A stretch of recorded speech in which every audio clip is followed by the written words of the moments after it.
Yes, of course I would. I always would fight for her, for Grandpa.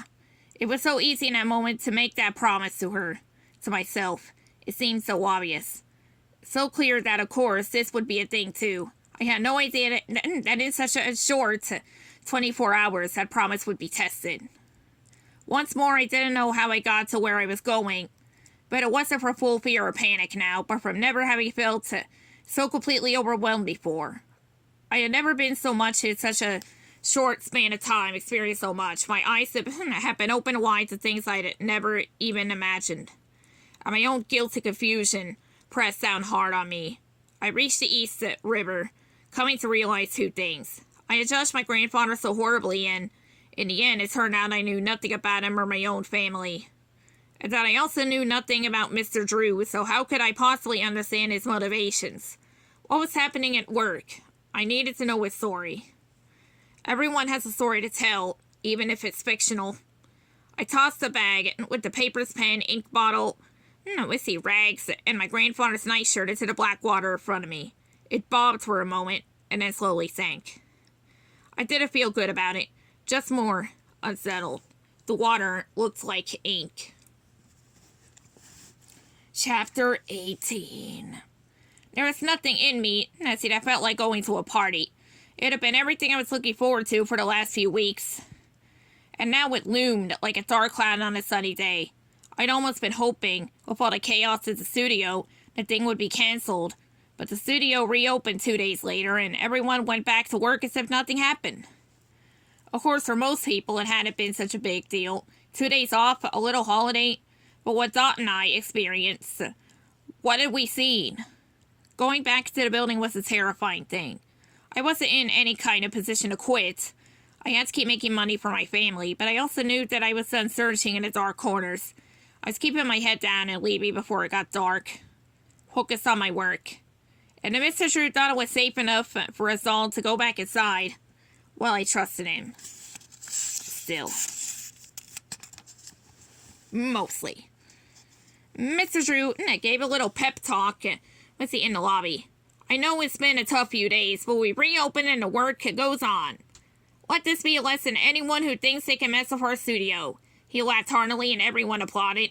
And I changed to look with Dot. She made her way over to me as the crowd scattered. Hey, she said, how are you? I couldn't make eye contact with her. I didn't want to talk about anything. I just wanted to pretend like none of it had happened. There was real life to focus on.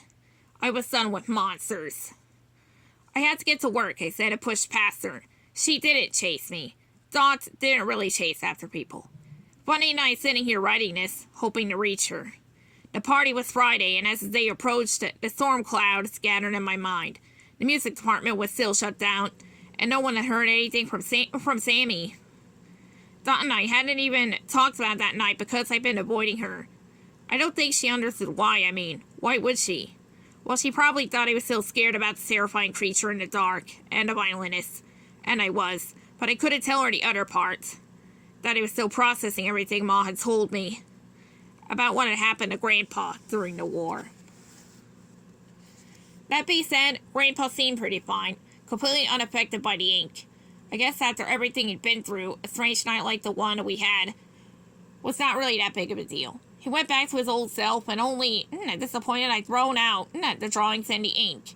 He wanted me to practice more, but I told him I couldn't. Not now. Maybe not ever, a part of me said. I sat on the bed first thing in the morning at the party, holding the suit bag in my arms. I never felt this heavy before, so weighted down by what I didn't know. I just had a feeling that night was not going to go well. I wanted to have faith in Mr. Drew, but the more I learned, the harder it was, and it made me feel foolish. But then I thought about everyone else in the studio who seemed to trust him, to believe in him. I didn't know what to think.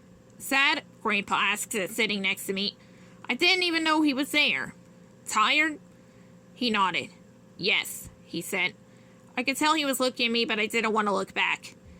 He took my hand in his and said, Buddy, your heart is good. Your soul is good. This is good. I finally looked at him, at those eyes that had once frightened me and now seemed warm and thoughtful. I wish I could speak to him properly. I felt like I didn't have time to learn, but I heard him. I wanted to tell him I wasn't sure. I wasn't sure of anything anymore. That the world confused me and scared me, but I didn't know how to express that to him. Grandpa, I'm sorry, I said instead.